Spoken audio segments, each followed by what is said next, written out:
Witam serdecznie dzisiaj o poranku. Jaka jest szansa na recesję w 2023 roku? To jest temat przewodni tego wpisu. Oczywiście na samym początku zachęcam do subskrybowania, dodawania komentarzy i dawania lajków.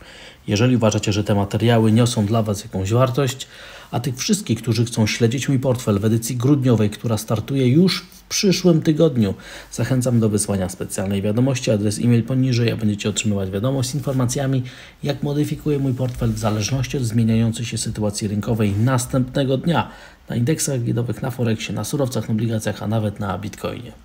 Zapraszam, zachęcam i zaczynamy. Ale na wstępie informuję, że wszystkie wykresy, które zostały pobrane, by stworzyć ten wpis, pochodzą z dwóch platform, Xstation 5 i z Bloomberga. Jaka jest szansa na recesję w 2023 roku? Pierwszy wykres, który jest w tle, pokazuje modele Fedu dotyczące tego, jaka może być recesja w Stanach Zjednoczonych. I w tym wypadku na wykresie widzimy taki model zapowiadający, sygnalizujący recesję z Fedu z Nowego Jorku. No i oczywiście na osi czasu mamy także historycznie, jak układały się momenty wystąpienia recesji łącznie z zachowaniem tego wskaźnika. No i oczywiście, gdzie jesteśmy teraz. Widać, pierwszy wniosek jest taki, że że podążamy ku recesji w amerykańskiej gospodarce, ale jeszcze nie jest ona odfajkowana na podstawie historycznych wskazań tego modelu, tego wskaźnika.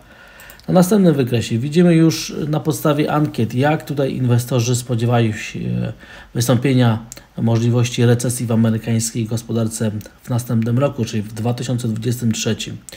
No i oczywiście względem listopadowego odczyt grudniowy jest wyższy, sygnalizuje nam już 70% prawdopodobieństwa wystąpienia recesji w amerykańskiej gospodarce w 2023 roku, czyli systematycznie z miesiąca na miesiąc ten współczynnik jest coraz wyższy i to jest jedno z głównych oczekiwań na to, co się wydarzy w 2023 roku i oczywiście jako scenariusz bazowy będzie weryfikowane względem tego, jak się rzeczywiście gospodarka będzie zachowywała. Jeżeli będzie się zachowywała lepiej, to oczywiście będzie potencjał ku temu, żeby na przykład indeksy giełdowe zaczęły rosnąć mocniej niż zakładały wcześniejsze prognozy, żeby od początku roku indeksy giełdowe próbowały wrócić do tendencji wzrostowych. Natomiast jeżeli faktycznie będzie dyskontowana recesja, to być może na giełdach papierów wartościowych czeka nas następna fala spadkowa, która co najmniej do marca będzie trwała i będzie sygnalizowała nam, że rynek faktycznie dyskontuje ten negatywny scenariusz rozwoju gospodarczego. No i oczywiście także rynek na podstawie pewnego rodzaju modeli prognozuje prawdopodobieństwo wystąpienia recesji w polskiej gospodarce. I także widzimy, że z miesiąca na miesiąc prawdopodobieństwo to rośnie i występuje już 67,5% prawdopodobieństwa, że w 2023 roku także polska gospodarka zaliczy moment recesyjny.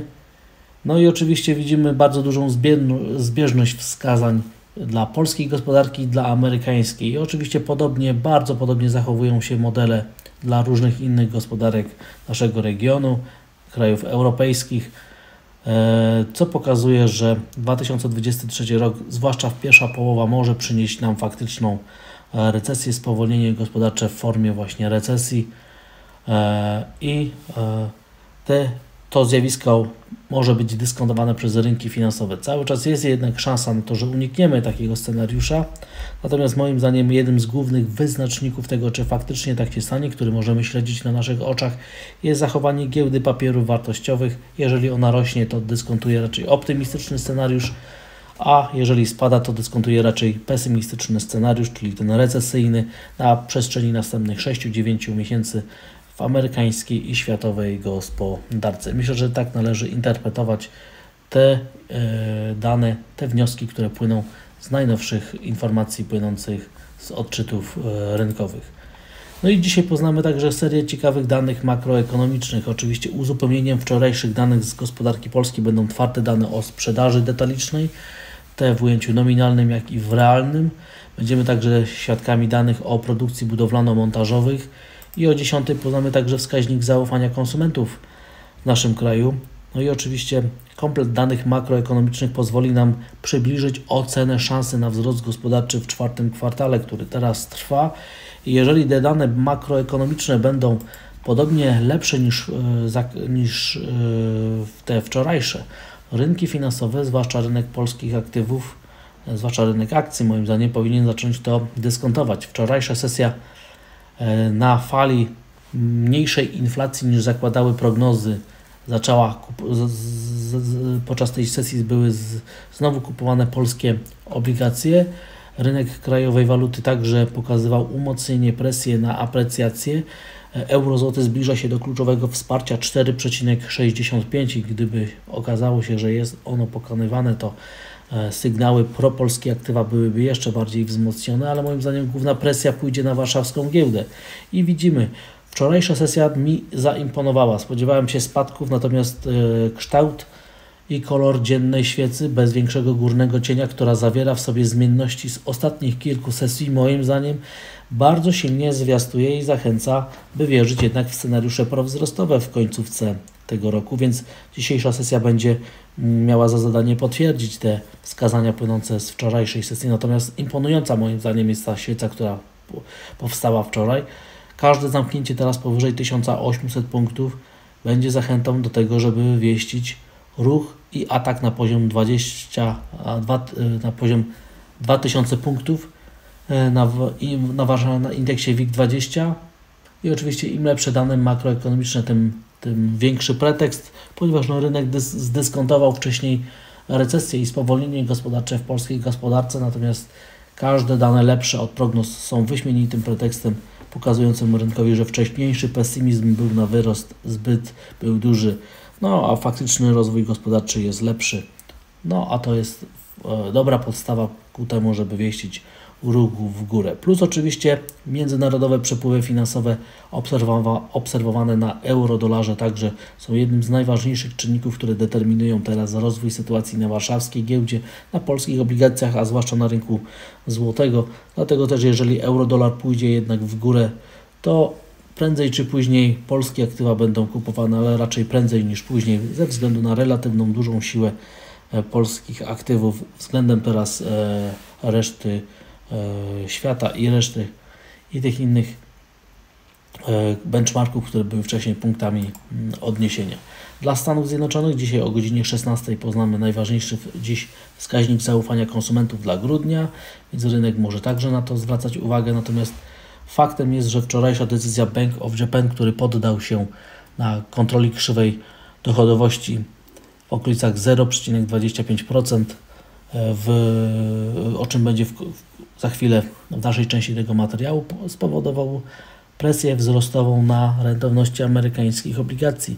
I oczywiście rynek zaczyna się zastanawiać, czy czasem nie będziemy świadkami powielenia scenariusza, który był w lecie pisany po prawie dwumiesięcznej fali umocnienia cen obligacji, czyli spadków rentowności. Rynek nawrócił do dyskontowania negatywnych scenariuszy i oczywiście, jeżeli faktycznie tak się stanie, to wzrost rentowności amerykańskich obligacji będzie miał negatywny, bardzo wyraźnie negatywny wpływ na to, jak zachowują się indeksy giełdowe na całym świecie, zwłaszcza te na Wall Street.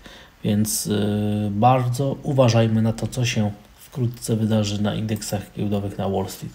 I teraz przejdźmy już do dyskontowania kolejnego dnia po wczorajszej decyzji Banku Japonii o tym, żeby poddać się na kontroli krzywej dochodowości w rejonie 0,25% na japońskich 10-latkach.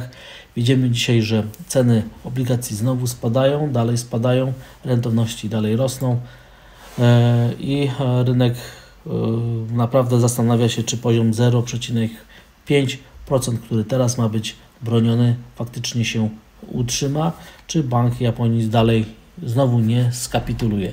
Dlaczego ten poziom jest taki, dlaczego ta decyzja jest taka ważna, jakie są jej konsekwencje rynkowe?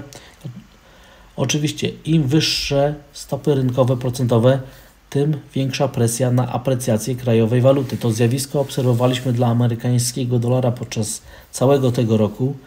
Dlatego też rosnące rentowności amerykańskich obligacji, czyli Bessa na amerykańskich obligacjach prowadziła w 2022 roku do silnej hossy na amerykańskim dolarze. No i teraz być może to samo zjawisko wystąpi dla jena japońskiego. Im wyższe rentowności japońskich obligacji, tym większa atrakcyjność japońskich obligacji, tym większa atrakcyjność jena japońskiego. Dlatego też poza tą zmiennością obserwujemy także mocne spadki par związanych z jenem, czyli umocnienie jena japońskiego. No i oczywiście, jak tutaj inwestorzy widzą, jeżeli wsparcie 130 padnie, to nie tylko powstaną formacje zapowiadające długoterminowe odwrócenie tendencji wzrostowej na spadkową, ale przede wszystkim będzie to sygnalizowało, że w krótkim terminie możliwy jest short squeeze, wyciskanie krótkich pozycji w jenie japońskim, czyli falę nawrotu do jena japońskiego, co może jeszcze bardziej zdopingować, zwiększyć skalę siły presji na jena japońskiego i zdynamizować trend spadkowy na parach związanych z jenem. Ten wykres, który jest w tle, to ładnie obrazuje. Natomiast sam euro-dolar jest cały czas bardzo spokojny, okolicy 1,06 cały czas są testowane i tutaj na razie niewiele się dzieje. I oczywiście zachowanie jena japońskiego prowadzi do ruchów różnych innych walut rejonów Azji Południowo-Wschodniej i Oceanii. W tym wypadku osłabienie australijskiej waluty trwa, a idealnym pretekstem ku temu jest odbicie od średniej 200-sesyjnej, co widać na wykresie w tle. Na razie nie udała się próba wzrostowa na Bitcoinie. Konsolidacja być może na tych obecnych poziomach cały czas będzie trwała. Widzimy, że jest to konsolidacja względem średniej, która jest średnioterminową na wykresie intradayowym, krótkoterminowym, czyli nie ma nowych wskazań na Bitcoinie, a brak przejścia oporów raczej jest negatywnym sygnałem niż pozytywnym. Indeksy giełdowe wczoraj na Wall Street próbowały jakiegoś wzrostowego odbicia, ale oczywiście brak w dalszych spadków rentowności nie pozwala na to, żeby rynkowa stopa procentowa wspierała popyt na ryzyko, a oczywiście spółki technologiczne są bardziej narażone na wzrosty rentowności niż spółki tworzące indeks Standard & Poor's 500. Warto o tym pamiętać. No i oczywiście należy już zastanawiać się, co przyniesie cały grudzień, ponieważ wygląda na to, że grudzień będzie fatalny, jeden z najgorszych podczas historii notowań tego indeksu, chociaż statystyka pokazywała, że czwarty kwartał, a zwłaszcza grudzień są dobrymi miesiącami dla inwestowania na rynku akcji. Na razie na Wall Street się to nie sprawdza. DAX w okolicach 14 000 punktów cały czas konsoliduje się i jest to punkt odniesienia. Każde utrzymanie powyżej zachęca do tego, żeby wieścić dalsze wzrosty, a spadek poniżej 14 000 punktów zachęca do spadków tego indeksu giełdowego. Natomiast moim zdaniem to, że nie spada cena miedzi, wspiera popyt na ryzyko i to jest dobra informacja dla tych wszystkich, którzy jednak liczą na jakąś wzrostową korektę, wzrostowe odbicie na cenie, na indeksach giełdowych, na rynku ryzyka. Czy tak się faktycznie stanie? Zobaczymy. Dzisiejsza sesja będzie jedną z tych raczej na poznanie sentymentu giełdowego, chociaż wyjątkiem może być tutaj rynek krajowych aktywów, które będą musiały zdyskontować ostatnie twarde dane makroekonomiczne, które pozwolą nam także przybliżyć odpowiedź na pytanie, jaka jest szansa na recesję w 2023 roku. No i oczywiście będziemy dzisiaj wiedzieć więcej. Dziękuję za odsłuchanie tego materiału. Zachęcam do subskrybowania, dodawania komentarzy i dawania lajków. Jeżeli uważacie, że te materiały niosą dla Was jakąś wartość, a tych wszystkich, którzy chcą śledzić mój portfel w edycji grudniowej, która startuje już w przyszłym tygodniu, zachęcam do wysłania specjalnej wiadomości. Adres e-mail poniżej, a będziecie otrzymywać wiadomość z informacjami, jak modyfikuję mój portfel w zależności od zmieniającej się sytuacji rynkowej następnego dnia na indeksach giełdowych, na Forexie, na surowcach, na obligacjach, a nawet na Bitcoinie. Życzę stopy zwrotu i pięknego dnia. Pozdrawiam.